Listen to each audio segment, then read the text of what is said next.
राधे राधे महाराज जी, आपके चरणों में कोटि कोटि प्रणाम।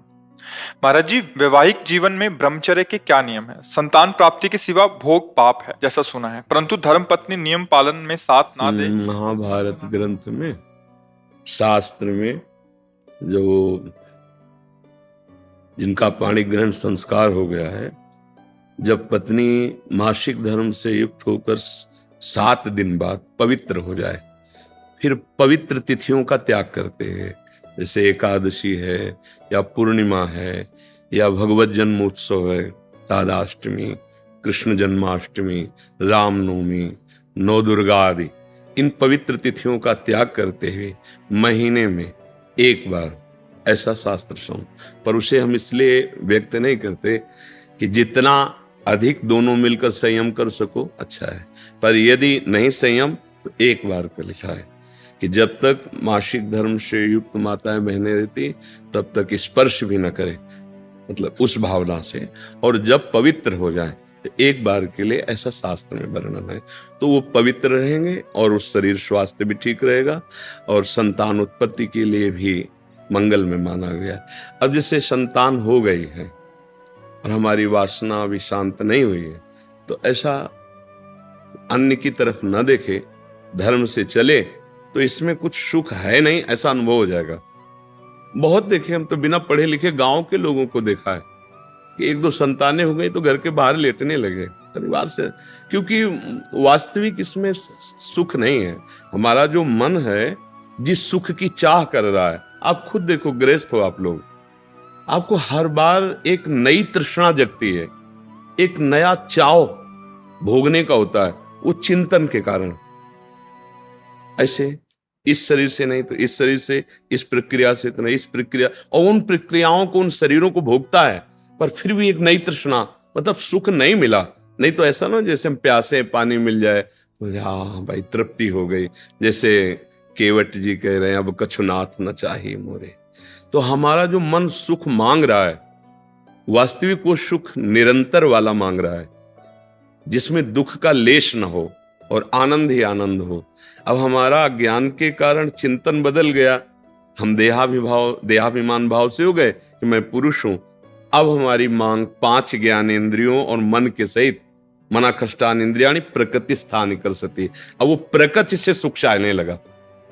हर इंद्रिय हमारी प्रकृति भोग में, और इसका नाम भगवान ने गीता में रखा है दुखालयम अशाश्वतम।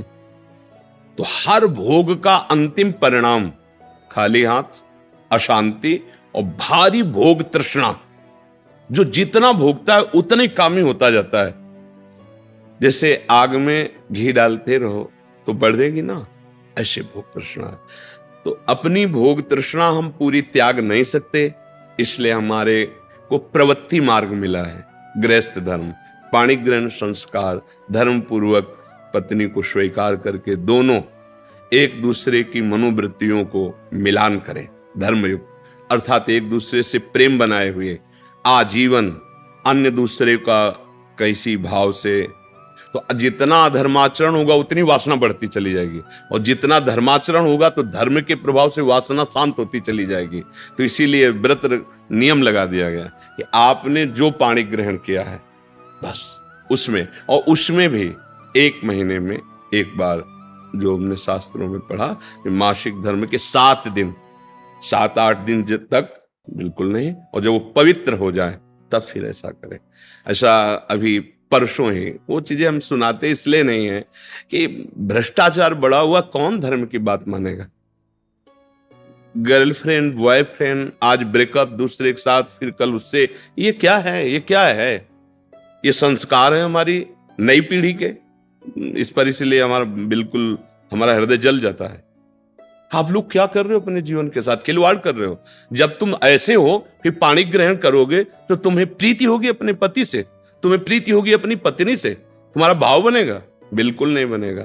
पूरी गृहस्थी चौपट, पूरा हमारा जीवन चौपट हो जाएगा। नई नई चाट लग गई। हम कई बार उदाहरण में दिया है कि यदि आपका होटलों में खाने का अभ्यास बन गया ना, तो घर की रसोई अच्छी नहीं लगेगी। ध्यान रखना, अगर एक पत्नी से चलोगे व्रत लेकर, धर्म से, एक सीमा, और धर्म की पूर्ति के लिए संतान उत्पत्ति क्रिया, और बाद में निवृत्त होकर भगवान को प्राप्त करना। अगर आप व्यभिचार करेंगे तो इतनी आसक्ति बढ़ जाएगी, आप लोगों को क्या बताना है। अवस्थाएं हो रही, पर मन की दशा को देखो क्या है। पैसा है तो आप पैसे के बल से कौन सा व्यभिचार कर रहे हैं, आप देख लो ना, अपने जीवन को देख लो। हमें क्या बताने की जरूरत है, क्योंकि हम तो शास्त्र के इशारे को देखते हैं कि अगर मन भगवान में नहीं लगा तो तुम चाहे 90 वर्ष के हो, वही मन मांगेगा जो जीवन भर मांगा है। तुम्हारी वासना तुम्हें जलाएगी, भ्रष्ट करेगी, नीचे गिराएगी। इसलिए भाई अब हमारा तो इस विषय में बोलने की हिम्मत ही नहीं रह गई है। हिम्मत तो तब हो ना जब आपके आचरण पवित्र हो। 20-25 तक पहुंचते पहुंचते आपने अपना सर्वनाश कर दिया अन्य क्रियाओं से, अन्य वासनाओं से। कैसे बताए, कैसे बताए, कैसे तुम पवित्र होगे, कैसे तुम्हारा जीवन पवित्र, कैसे गृहस्थ धर्म तुम्हारा वो अपनी तरफ, आप अपनी तरफ, ये गृहस्थी है। अरे दोनों एक, चाहे दुख आवे चाहे सुख आवे, बाहु से बाहु मिला करके आगे बढ़ते हुए धर्म पूर्वक, तो संतानें पवित्र उत्पन्न होंगी, समाज में आप सुख वर्धन करने वाले बनेंगे। नहीं आपस में एक दूसरे से विरोध होगा और फिर तो बच्चा समय तो ऐसा आ रहा है कि अब धर्म ग्रंथों में जो लिखा हुआ है लिखा हुआ ही केवल है। विदुर जी महाराज के वचन है कि जब स्त्री मासिक धर्म से पवित्र हो जाए तब पुरुष संतान उत्पत्ति की भावना से, अब मान लो संतान उत्पत्ति नहीं चाहिए, अब वासना है, तो अन्य जगह जाने की जरूरत नहीं है। आपने धर्म पूर्वक दोनों ने स्वीकार किया है, वहां कोई पाप नहीं होगा। अन्य जगह पाप हो जाएगा, अन्य जगह बुद्धि भ्रष्ट हो जाएगी। और अगर दोनों मिलकर धीरे धीरे इसके रहस्य को जान जाओ, किसमें सुख नहीं, अंतराय बढ़ाते चले जाओ, तो दोनों महात्मा हो जाओगे, दोनों भगवत प्राप्ति के योग्य हो जाओगे। ऐसे चला। देखो प्रीति में सुख है, प्रीति में सुख है। वास्तविक देखो, जब आपको किसी से प्रेम हो जाता है वास्तविक, वो काम चीज अलग है, चेष्टा अलग है, काम चेष्टा, काम क्रिया, प्रीति। तो प्रीति में उसके दर्शन से, संभाषण से, उसको खिलाने से, पिलाने से, उसको सुख देने से एक हृदय में विशेष आनंद आता है। अपने प्यारे को सुखी देख करके एक सुख आता। अब यहां क्या है, अपने प्यारे से प्यार नहीं है, स्वार्थ खेल रहा है, वासना खेल रही है। आप देखो ना, नहीं ऐसा नहीं हुआ है। अगर ऐसा भी हुआ है कि पाणी ग्रहण संस्कार हो गया, फिर पति के पैर टूट गए या किसी तरह, तो पूरे जीवन तन मन से वो उसको सहयोग किया है और लोकों पर विजय प्राप्त की, पुण्य लोकों पर विजय प्राप्त। अब क्या, आप स्वस्थ हो, आपके पास अगर उनकी मनोकामना पूर्ण करने लायक अर्थ नहीं तो वो आपकी नहीं, वो आपकी मनोकामना के विपरीत हो तो वो आपकी नहीं। ये कोई प्रेम है, ये कोई धर्म है, ये कोई बाजार की वस्तु है। आज का समाज भगवान बचावे, हमारी मति गति के तो परे है, पर आप सब हमारे घर के हैं, आप हमारी आत्मा हैं, इसलिए हम सलाह देते हैं, जो हुआ सो हुआ, अब सुधार लो। ऐसे आचरणों से किसी को ना यहां शांति मिलेगी ना परलोक में शांति मिलेगी, बिल्कुल नहीं। ये सब अधर्माचरण है। धर्म पूर्वक चलोगे तो निश्चित जो एक योगी को परमात्मा मिलता है वही आपको मिल जाएगा, क्योंकि आपका मार्ग प्रवृत्ति मार्ग है।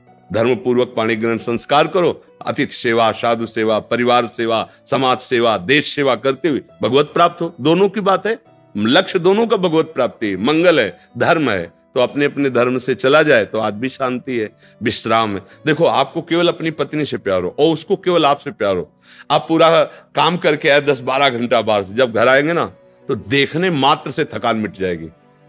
प्यार का एक व्यवहार, प्यार का एक वातावरण और संबंध नहीं, केवल आप देखने को पति पत्नी हो। तो जब थकित आएंगे तो आग तुम्हारे हृदय जल जाएगा। उसका अलग व्यवहार, उसका अलग व्यवहार, क्या जीवन। अब सोचो, प्रवृत्ति स्वीकार किया तो क्या जीवन। अब वो कैसे स्वीकार करे आपको, या आप उसे कैसे स्वीकार करे। आपके पास पैसा है, दसियों लोगों से आपका व्यवहार है, अब मानसिकताएं बदल रही हैं बहुत बहुत। इसलिए अगर मंगल चाहते हो यहां और वहां तो होश में हो जाओ, नहीं हर कर्म का फल आपको मिलेगा। तो देखते हो ना, जेल में आ जाकर जानकारी करो तो आधे से ज्यादा लोग इसी में बंद हैं।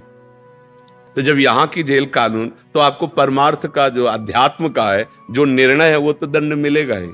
ऐसा नहीं है कि जो मनावे सो कर लो। इसलिए धर्म से चलो, नाम जप करो, पवित्र भोजन पाओ। और ये जरूर ध्यान रखो, अगर आप अपने माता पिता की सेवा नहीं की, जो घर में वयोवृद्ध जन है, जो अब वास्तविक उनको आपकी जरूरत है, तो आप कितना भी धन कमा लो कभी शांति प्राप्त नहीं कर सकते। जिसने अपने माता पिता को वृद्धावस्था में दुत्कार दिया, उनकी सेवा नहीं की, कोई भी हो, कहीं भी हो, उनकी जो पोषण वृत्ति तुम्हारे प्रति वो तो कभी साथ देगी नहीं। चाहे जितना वो कष्ट में, वो यही चाहेंगे मेरे बच्चा और बहू सुखी रहें, लेकिन सिस्टम जो विधान है वो आपको चैन नहीं लेने देगा। आपके बच्चों के ऐसे आचरण आगे होंगे कि आप जिंदा जलोगे हृदय में देख देख कर और अशांत रहोगे। बहुत धर्म से चलो, माता पिता साक्षात भगवान है। कैसा प्यार दिया है यार, मेहनत करके एक एक पैसा जोड़कर ट्यूशन पढ़ाया, पढ़ा लिखा, अब नौकरी मिल गई, और वो जो पूरा जीवन आपके लिए, अब वो आपको खटकने लगे हैं। नहीं, नया ब्याह किया, देश विदेश घूम रहे हो, उनको पानी की जरूरत है, खवाने पियाने की जरूरत, छोड़, कभी शांति नहीं मिलेगी। माता पिता की सेवा, हाँ धन कमाओ, खूब कमाओ, पढ़े लिखे हो धर्म पूर्वक, पर नियम ले लो। अगर ब्याह ना हो तो ब्रह्मचर्य रहो, किसी को स्वीकार करो। भोग वासना है तो ब्याह स्वीकार करो, और जिसको स्वीकार करो, फिर अगर वो विपरीत भावना से निकल जाती है तो राधा राधा राधा तेरा मार्ग लग, मतलब मेरे भाग्य में विषय सुख नहीं है, अब मैं निश्चिंत होकर अपने माता पिता की सेवा करूंगा, जैसे भी बनेगा जीवन निर्वाह करूंगा, असत आचरण नहीं करूंगा। अगर फिर कहीं संयोग बन जाता है तो फिर उसे धर्म से स्वीकार कर लो। चलो कलयुग है, फिर स्वीकार, अधर्म आचरण नहीं, व्यभिचार फिर भी नहीं, क्योंकि वो तुम्हारी दुर्गति कर देगा। व्यभिचारी को कभी शुभ गति नहीं होती। और आज शौक है इस बात का, ये नरक की सर्टिफिकेट है। भगवान बोल रहे हैं, त्रिविधम नरकस्येदम द्वारम नाशन मात्मना कामः क्रोधा तथा लोभा तस्मात् देत्यन्ते। काम क्रोध लोभ ये नरक की सर्टिफिकेट है। अगर अधर्म पूर्वक इनका भोग करोगे, जैसे आप अपनी पत्नी से, तो ये धर्म है। अगर अधर्म पूर्वक आप पत्नी से भी अपने अधर्म पूर्वक राक्षसी भाव में आ जाएं तो आप दंड के अधिकारी, यहां भी नहीं अधिकारी, वो जाके शिकायत करे तो आप ये कानून दंड देगा ना। पत्नी है पर आपने राक्षसी प्रवृत्ति का अगर प्रयोग किया तो यहां भी दंड है, तो आप भागवतिक दंड से कैसे बच जाएंगे? बहुत सावधानी से। काम क्रोध मद लोभ सब नाथ नरक के पंथ, ये पैसे के बल से, प्रभाव के बल से व्यभिचार प्रवृत्तियों में उतरना मानो नरक की सर्टिफिकेट। तुम्हारे कर्म तुम्हारे ऊपर लागू हो जाएंगे। आप भले सुधर गए हो, पर वो जो बोया है उसको काटना पड़ेगा। अवश्य में भोक्तव्यम। इसलिए भाई बहुत होश से, भगवान की कृपा है कि हम आप मिलकर धर्म शास्त्र की वार्ता कथन श्रवण कर रहे हैं, तो इसको व्यर्थ न जाने दें। अभी तक जो भूल हुई, अब आगे हम संभाल लें। अगर आगे संभाल लेंगे ना तो सड़ा गोदाम पीछे करके नया माल लगा दो, वो खत्म हो जाएगा। ये नया है, मंगल कर देगा। हमारा जो गलत आचरण वो हमें बख्शेगा नहीं। अगर भजन नहीं किया, सत आचरण में नहीं चले, माता पिता का दुलार जो हमें मिला उसका हम परोपकार, हम कृतज्ञता, उनको वैसे ही दुलार करें। अब वृद्धावस्था आ रही है, हम इसलिए बोल रहे हैं कि बहुत से उदाहरण हमारे सामने हैं। अब वो शौच चारपाई में ही कर रहे हैं, कोई उठा, नौकर थोड़ी करेगा। नौकर तो क्या बर्ताव करता है, आपको, जैसे आपको दुलार उन्होंने किया था, अब अवसर आया है, आप दुलार कर लो, निश्चित मंगल हो जाएगा। लोक परलोक सब बन जाएंगे। धर्म से चलो, नाम जप।